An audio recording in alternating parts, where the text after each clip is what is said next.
Hey guys, welcome back. Welcome if you're new. This will be a daily tea collective energy reading for those guided here. I do consider all my readings to be timeless, so whenever you're guided here is the right time for you. Alright, so the first card out today we have the Warrior.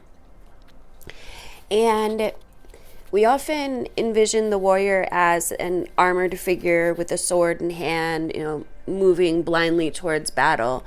Yet the deeper aspects of this archetype bring us face to face with death itself. The warrior stands, precariously at the edge of life and death, trusting the eternal to guide the sword's blade. The warrior's work requires presence, alignment, purpose. And if and when the warrior loses its center, that's when meaningless confrontations, violence are, their default response. So when this card appears, it's important to question the battle at hand. It's likely a great one with deep roots and long-standing tensions. The actions that you take right now will stay with you long after the dust settles. So just make sure that you're choosing wisely, brave one. As you draw your sword, realign with the eternal wisdom within, and then surrender to the battle. When in its light aspects, the warrior brings about this kind of fierce sense of clarity, purposeful action, resolve, resilience. And just a reminder that without a true purpose or oath, the warrior's lost. So you may want to ask yourself, what do you stand for? What are you willing to rise in the name of? Write it down. Just be careful. The warrior implies war. The two go hand in hand. Those who defeat others are strong. Those who defeat themselves are mighty. I like that. And then the next card that we had come out was the desert. And the desert leaves us disorientated, right? Desperate for direction, grasping for meaning, longing for solid ground. And for endless miles, we're confronted with a lack of clarity and existential dread, right? We are thirsty, hungry, pleading for life to get back to normal, to become animated by the simple pleasantries of day-to-day life. But the desert offers no such comfort, and all must pass through it. If you can embrace the discomfort of the desert, knowing that you will someday reach water again, you can tap into this potent energy of the landscape. Its lights are blindingly bright and its darks are terrifyingly deep, which makes for unbridled creativity and clairvoyant visions. Truths reside in the desert that otherwise remain hidden. The crows, the shadows, the coyotes call, all surround you. When in its light, the desert allows you to let the winds and sand work their deep magic through you. Right? It's this sense of maybe surreal or strange or unexpected visions. It also infers silence. But the desert is very alive and pulsing with energy despite its desolate appearance. And it's inviting you into this silence, inviting you to turn towards it rather than away from it.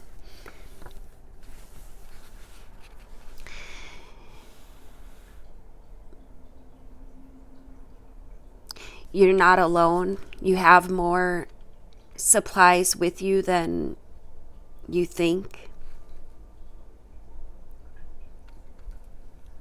Water is very near, and the ocean card did want to come out right with this card, and I shoved it back in there, and then when I was looking through the book, it also opened to the ocean. So the ocean would infer going deep, right? Going deep within the emotional landscape. There may, for some of you, be something that you need to let go of. The desert also infers like a drought, this period of nothingness, maybe even detox. But it's just mostly inferring to perhaps some kind of vision or insight that will come in that may be unexpected or, kind of unexplainable or strange even. And then we've got, let's see, what are we at? Oh, if you'd like the extended version of this reading, please make sure you're on my YouTube channel. It's linked in my bio. I'll see you there. All right, jumping straight back into the extendo. The next card we have out here is the Castle. And it's no wonder fairy tales tell of sleeping princesses within their castle walls. Like most archetypes, the castle is loaded with duality. It represents abundant riches, a seductive fantasy, wonders and lavish adornments, yet the walls are thick and cold and shadowy. This card points to a tendency to hold on to possessions, quite possibly a literal home, or a position that project the image of achievement while the soul longs to run barefoot in the forest, or in this case maybe the desert, leaving it all behind. And at times we must, settle down, yet the castle lulls us with its spell of materialism, and we fall asleep to our deepest dreams. The castle can be a motivating force, but it can be an enchanting goal to travel towards, but it's best not to linger within its walls of deception for too long.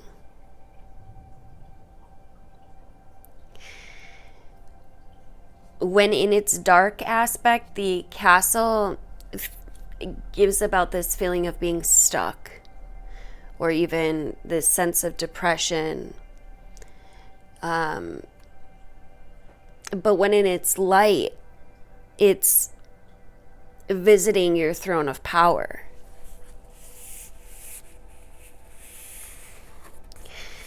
Notice how castles are designed to keep things out, right? They defend, they separate.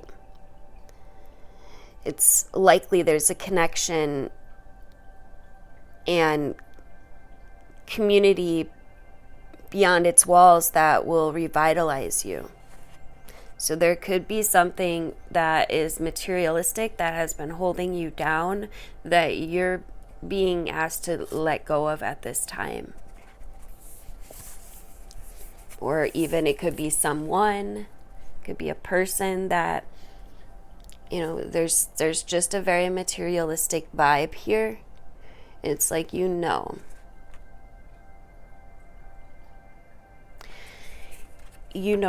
what direction that you need to go in. You're the warrior. Pick and choose your battles very carefully, dear one. And then on the bottom of the deck, we had the prayer. What is prayer? When we're in a state of prayer, when are we in a state of prayer, right? When are we not? Archetypically, the practice of prayer has been with us since the dawn of time as a remedy for the omnipresent, self-centered thinking that spins us towards illusion. Prayer leads us beyond our ego as we move from our little story to a big one. Some say that we're in a prayer anytime that we're not the center of our own thoughts. Others say prayer is a natural result of gratitude. Perhaps it's simply surrender or service. But whatever prayer is for you, this card reminds us of its importance to get quiet and low and humble and soft. It's time, even though it may be uncomfortable for some, it's the divine reaching its hand out for you. Like literally. That's so funny that I said that. And then I noticed on the bottom, there's literally a hand reaching out to you it looks like from the ground, from the earth, the matrix, this beautiful divine coding that we have, where when you reach, there's always going to be a hand that takes that.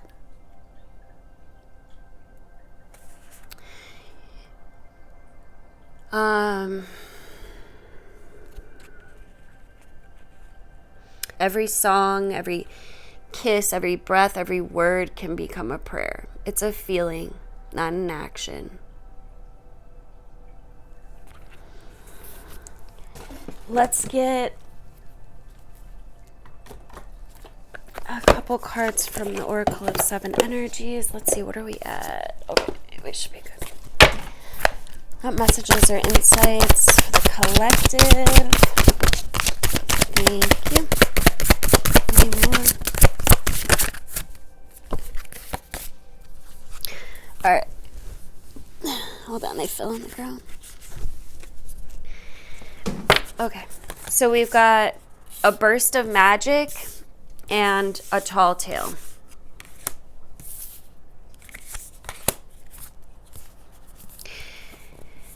And then a whole bunch of other ones wanted to pop out my words today. Jeez. The three that wanted to pop out, a few of these have been coming out a lot. The tender embrace and opening to discovery has been coming out a lot this past couple weeks. I feel like this tender embrace is the divine, allowing you to see through the veil.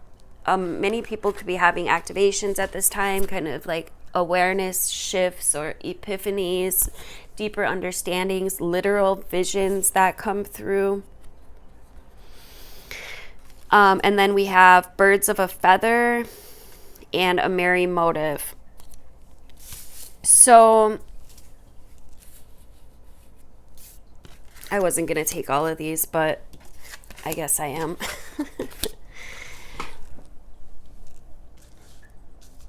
So I feel like there's definitely some keys that are being given here, and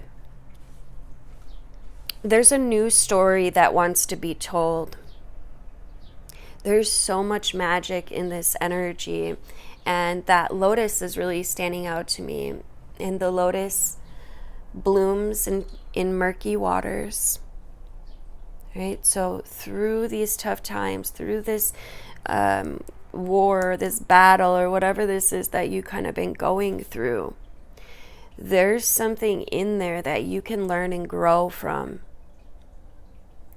Especially with the merry motive, it's like the universe is kind of handpicking these experiences so that you can see, so that you can realize your true magic,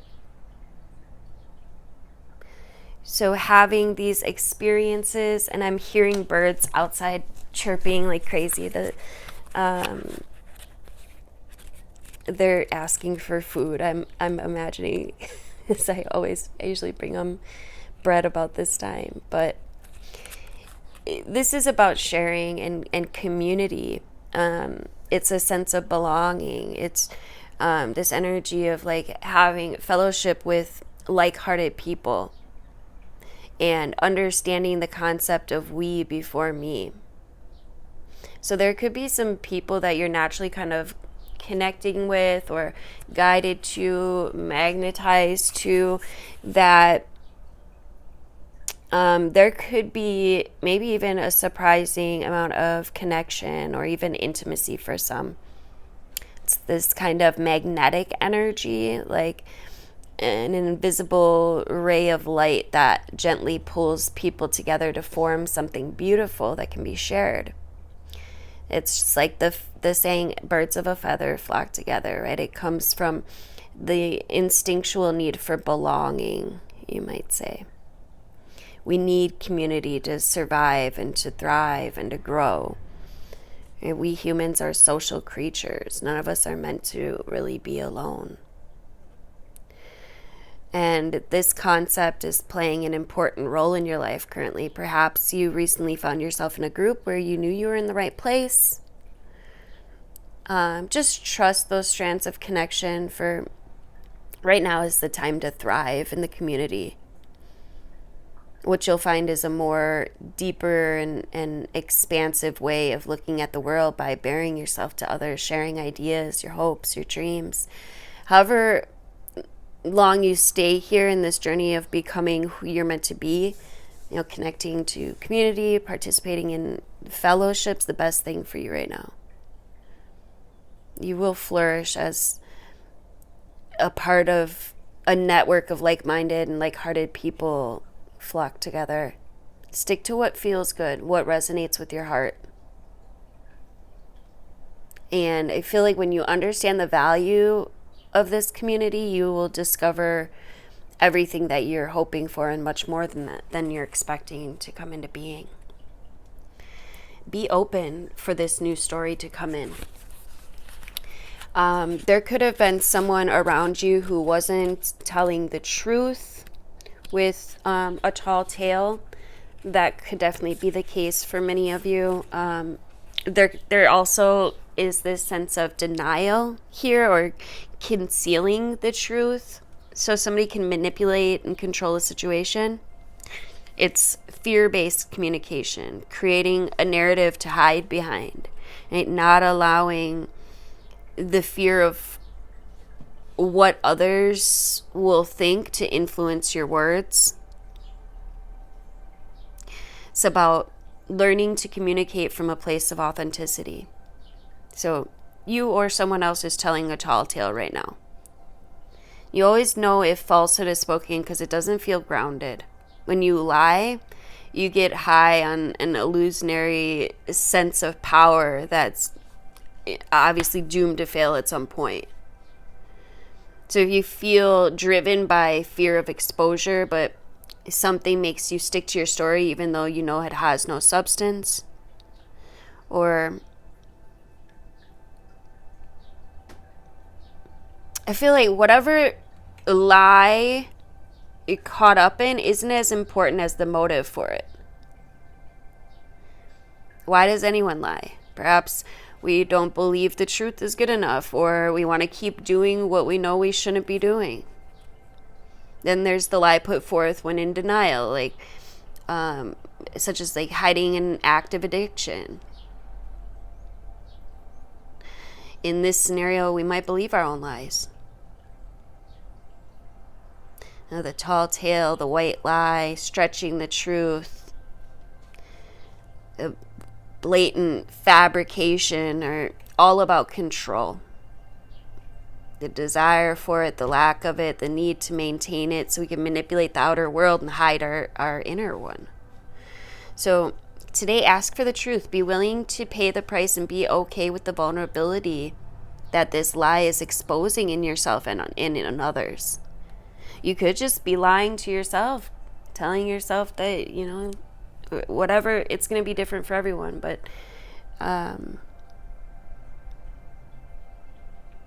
transparency is required to get to where you need to go, to be truly empowered, to reveal the strength of what is true and authentic. Any other path leads to a dead end. Remember the saying, the truth will set you free. And then number 20, a merry motive, is about knowing your own motives, understanding what drives you to meet your goals. What's driving this story? You've chosen a path, you've set an intention, you've begun to move towards a goal. You feel compelled to keep going, but do you know why? What's the why behind this drive? Do you truly want what you're pursuing, or are you chasing a destination with anticipation of how others will make you feel about it, or how you feel about yourself? Choose to be in flow of the experience. Relish the moment. Surrender your expectations to a higher power rather than being guided by your limited self. The most important aspect to consider now is where you place your focus, because that's where energy will flow. Where your attention goes, energy flows. If you're resentful, the outer world will show you more opportunities to be resentful. If you're envious of others, competitive, overly ambitious, you're always going to feel like you're never enough. If you focus on gratitude and compassion for others, you'll see even more reasons to be grateful and loving. When you look for abundance, it has an uncanny way of multiplying in your life. So if you're unsure about your motives, the results will be just as unclear. So dig deep, understand your why. If your true desire is to experience X, let go of your attachment to the form that X is supposed to come in. Make sure your motive is merry and joyful and clear and honest. Aim true. Understand that, trust that the universe will provide the outcome that is a perfect match for your intention. It always, always, always does. And then number 48, a burst of magic, is that, again, that's that energy of, excuse me, of an epiphany, or a sudden higher knowing, right? A sense that everything has a purpose. Excuse me, I gotta take a drink of water.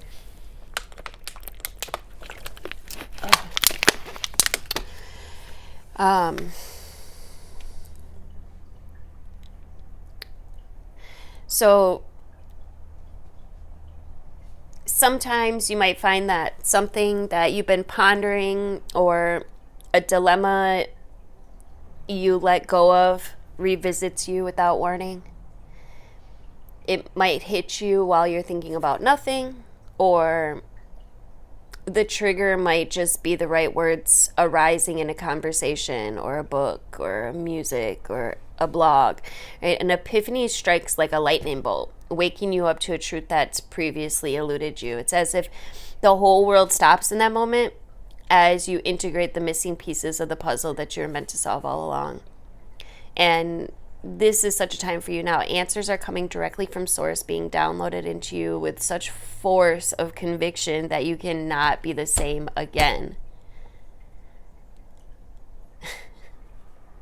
Be grateful for this beautiful burst of magic. It's not an everyday gift. And inherent in this knowledge is the knowledge that Spirit's always listening to you. Spirit's your loving partner, reminding you that you're not alone.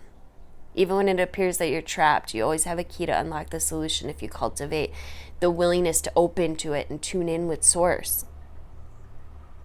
The answers you seek come when you stop looking for them. So be mindful today, right? When information pops up out of the blue, pay attention. The action that you need to take will become obvious as you continue to integrate this magical wisdom, regardless of the subject of your inquiry, you will be transformed. Only good will come out of this. There's an epiphany and understanding, some clarity that's coming in. And I think it is going to allow you to understand your motives and others' motives in a more clear way. And be open for new relationships, collective, okay? Don't shut down opportunities to speak to new people, okay? I do feel like there could be some very important relationships that are coming in. All right, you guys, if you enjoyed this reading, thank you for liking and sharing, commenting, and make sure you're subscribed. All the things that help us creators. I definitely appreciate it. Even just dropping into the comments section with a couple emojis definitely helps me out, and it's greatly appreciated. All right, guys, till next time. Love you guys.